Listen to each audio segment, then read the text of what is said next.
Umabot kami dito sa Sual, Pangasinan sa paghahanap ng mga simple lang na beach na pwede po naming paliguan and kung pwede kaming magstay overnight. At nakita namin itong maliit na beach resort na ito kung saan ang tema niya is napakasimple lang po, para lang siyang mala forest, no? In fact, meron siya dito tsunami hazard zone, no? So pag makita niyo, ito po yung Kabituagan beach cottages and parking. So dito kami napadpad, in-inspect namin. Imbis na pupunta kami doon sa mga sikat na resort, parang naisip namin na dito na lang dahil sa hindi po siya overcrowded, and at the same time malumanay lang po ang dagat dito, no? So kung titingnan natin, ito po yung dagat, high tide po kasi ngayon, kaya medyo no. So tiningnan namin for inspection, okay naman po yung mga cottages. And kung makita nyo doon, banda doon, ito po yung Montemayor na resort din, pero hindi na namin siya pinuntahan kasi sabi ng isang local dito, maganda daw po dito yung dagat, tsaka hindi daw ganun kalalim at kalmado lang yung alon. So ang gusto lang kasi namin ay mag-chill, at ang nagustuhan namin dito ay marami pong puno, kumbaga malilim. Ayan lang naman yung gusto namin kasi may mga kasama ko na ayaw din umitim. So ito yung Kabituagan Beach, no? So ganyan lang po yung arrive niya. Ito lang po ang So okay naman po yung dagat. Hindi po siya white beach, pero okay na rin po siya para sa akin. Then mala forest po yung datingan kasi sa dami po ng puno dito. And of course, pwede kayong mag-ihaw.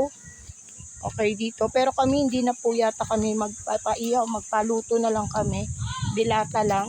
Ayan. Maihawan. And mayroon din sila ditong mga tree house. Ayan po yung tree house nila.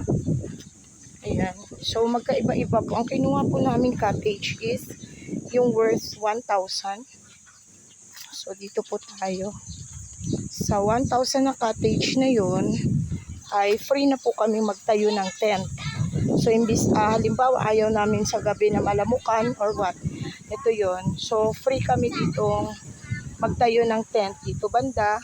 Ito ba yung spot na pagtayuan namin? Tapos may duyan. So ito yung makikita, no?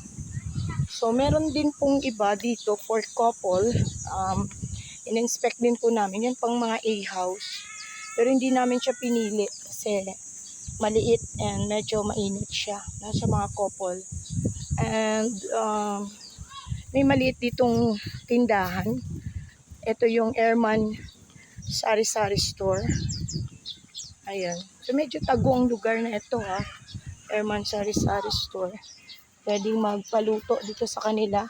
So meron ditong balsa, 50 per hour videoke, and life vests. Okay. So yan. May mga cottages din siya. And sa kanila pong CR, ayun po yung CR. Teka, ito din po. Nasa 2K ata ito. Ang CR ay ito. Sobrang init. And ang kanilang tubig dito ay gripo. Poso po. No? So, magsasalok ka po, magbobomba ka din, magsasalok ka para ka makakuha ng tubig. Pero malakas naman po. Maano naman. So may mga solar lights sila dito and mga CCTV camera.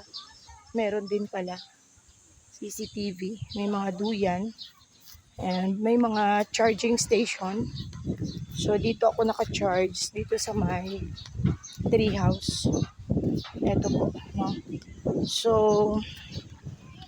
dito na kami nag-decide kasi apat kami maghati-hati sa isang cottage, and may tent naman kaming dala and upuan. So okay na yon, no? So yan. So here at Kabituagan Beach Resort. Mamaya update namin kayo ano po yung ganap dito paghapon. Bye!